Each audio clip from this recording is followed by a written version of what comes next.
प्रदीप भंडारी जी, पहला सवाल आप ही से है कि क्या अब इस देश में परीक्षा कराना रॉकेट साइंस हो चुका है?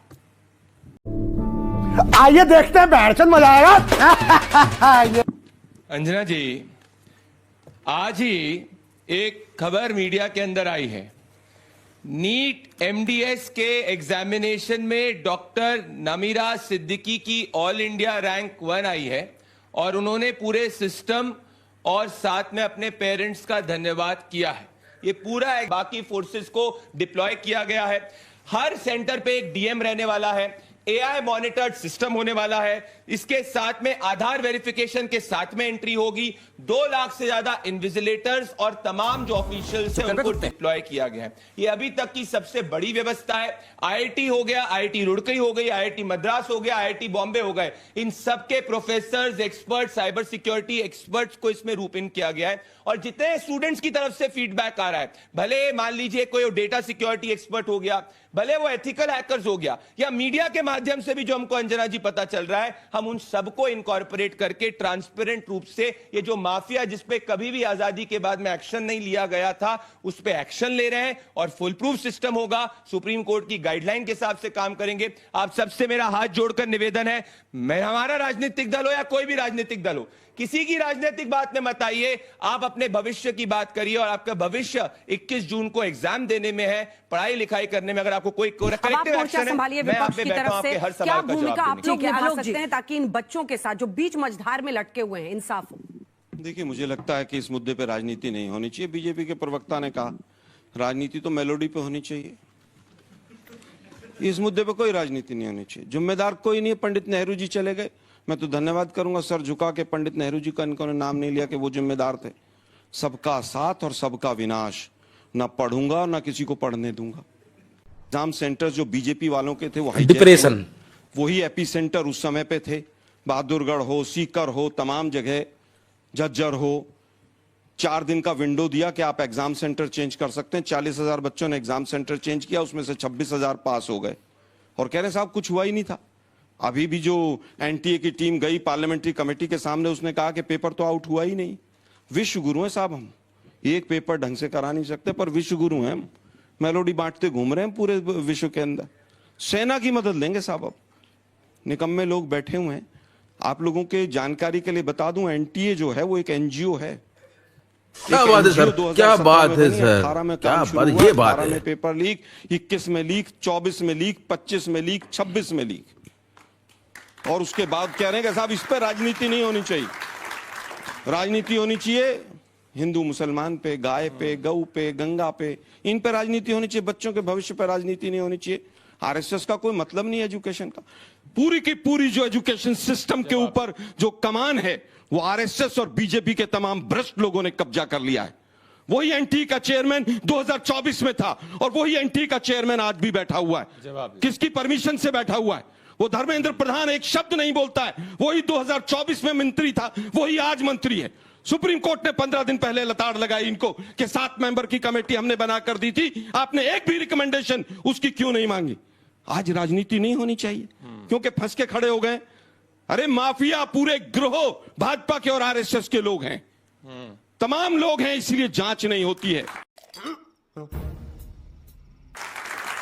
48 लोग अरेस्ट हुए थे 2024 में, 48 लोग अरेस्ट हुए थे। यही सीबीआई का डायरेक्टर था जो आज सीबीआई का डायरेक्टर है, जिसको 2 बार एक्सटेंशन मिल चुकी है। ठीक है, 90 दिन के अंदर चार्जशीट फाइल नहीं हुई इनसे। 1 मिनट रुक जाइए भाई, मैं आपके बीच में नहीं बोला। आज एक काम होता है, नीट का पेपर हुआ नहीं, उसके बाद सीबीएसई का हो गया, फिर वो यूजी वाला हो गया, फिर तीसरा हो गया, फिर एसएससी का हो गया।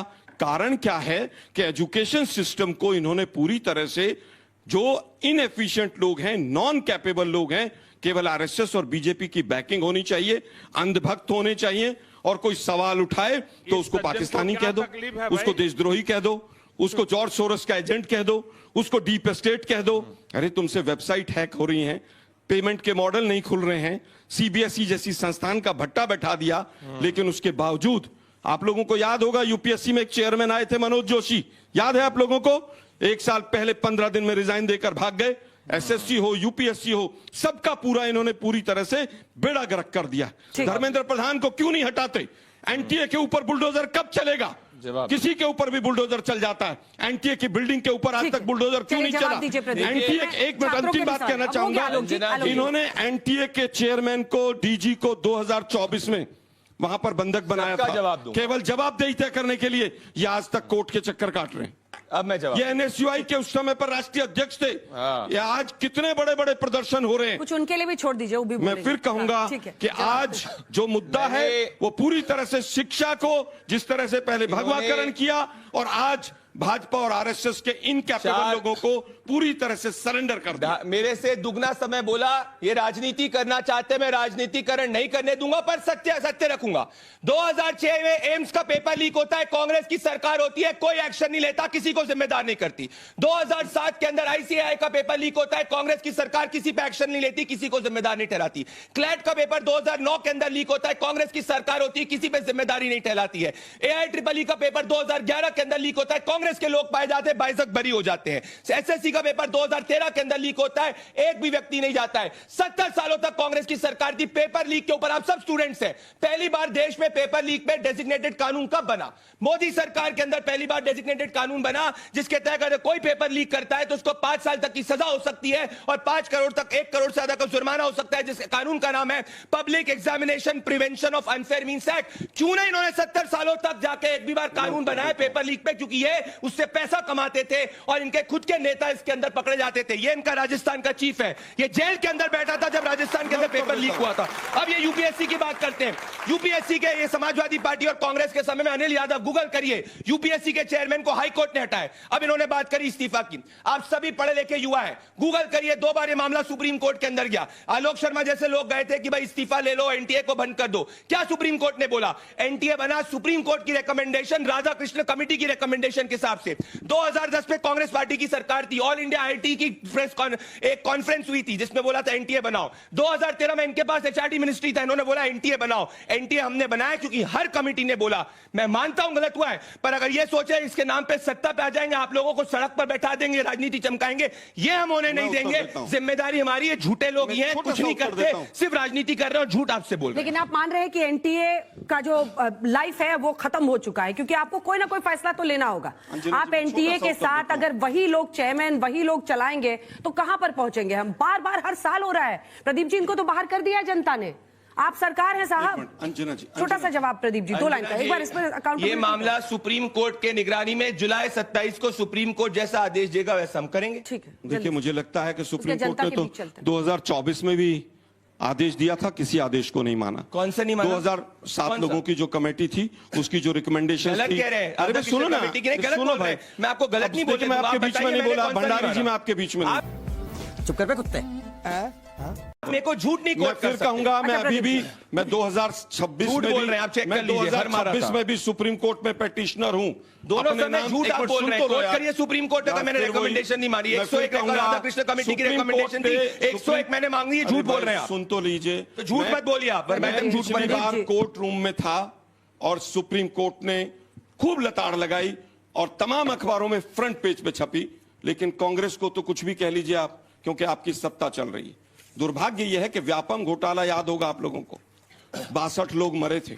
आप बीट अराउंड द बुश कर रहे हैं। आप बताइए, मैंने सुप्रीम कोर्ट की कौन सी रिकमेंडेशन नहीं मांगी? अरे भाई, आप गलत मत बात करिए ना। 7 लोगों की रिकमेंडेशन थी, उसमें मैंने मानी है। राधा कृष्ण कमेटी 2024 के सुप्रीम कोर्ट के बाद में बनी थी, जिसको 101 रिकमेंडेशन मानी थी। आप बताइए गलत। अच्छा प्रदीप जी, हो गया। पहली रिकमेंडेशन थी कि आप अगर चुनाव के लिए सेंट्रल पैरामिलिट्री फोर्सेस लगा सकते हैं तो एग्जाम के लिए क्यों नहीं लगाते? एग्जाम के लिए इन्होंने पिछली बार नहीं लगाई। इनके सवाल का पहला उत्तर आ गया। दुर्भाग्य यह है कि 2014 में हमारी सरकार चली गई, एनटीए बना 2017 में। तमाम एनटीए में जो लोग आए वो आरएसएस से जुड़े हुए लोग आए। वो आए जो छत्तीसगढ़ में बड़े बड़े कांड करके आए थे, और आज भी चेयरमैन वही हैं। सब झूठ, और तमाम अखबारों में छपा हुआ है। सब झूठ। कौन है वो जोशी, प्रदीप जोशी? आज तक क्यों बना हुआ है वो? सब झूठ। लेकिन दुर्भाग्य यह है कि जो बोलना है, इन्होंने कहा कि यूपीएससी के चेयरमैन को हाईकोर्ट ने हटा दिया। भाई हाईकोर्ट की क्या पावर होती है कि हाईकोर्ट ने हटाया, चेक कर लीजिए। मैं फिर कहूंगा, उत्तर रुकिए प्रदेश भाई। के अंदर अनिल यादव अरे को भाई। समाजवादी पार्टी की सरकार ने बनाया भाई, था, UPSC हाईकोर्ट ने उसको तड़ीपार घोषित अरे करा भाई, था और वो हटा था। देखिए, बीच आप में मुझे प्रॉब्लम बताइए ना, ये मैं है। कौन सी कोर्ट हाथ नहीं कर रहा उठाइए ना प्रदीप जी, मैं जवाब दूंगी जल्दी से पूरा कीजिए, जब सवाल भी नस लेना। पकड़ी जाती है तो चिल्लाने लगते हैं। आप कुछ भी नहीं पकड़ पा रहे हैं, आप अरे बात भाई ही नहीं मैं कर तो रहे facts सारी की। पोल खोल के रख दिया आप आपकी। खुद ही पोल खोलें, उसके आप क्या बाद पोल खोलेंगे किसी की? भाई ऊपर से नीचे तक पोल खोलें। मैं चुप हो जाता हूँ। प्रदीप जी, कुछ नहीं हुआ बच्चों, आप लोग मौज लो। नहीं बच्चों मोदी जी- हुआ अरे है, सुन पर तो इनकी लो भाई। राजनीति में मत आओ। आप मुझसे बीजेपी सवाल पूछो, ये बीजेपी अपनी सत्ता के नाम पे आना चाहते हैं आपके ऊपर। प्रदीप जी, हाँ, 2 लाइन में फिनिश कीजिए सर, इन दोनों के पास चलेंगे। कुछ बोलिए नहीं आगे। हुआ है। Pradeep ji BJP please. आज भी धर्मेंद्र प्रधान को बचाना चाहती है। बीजेपी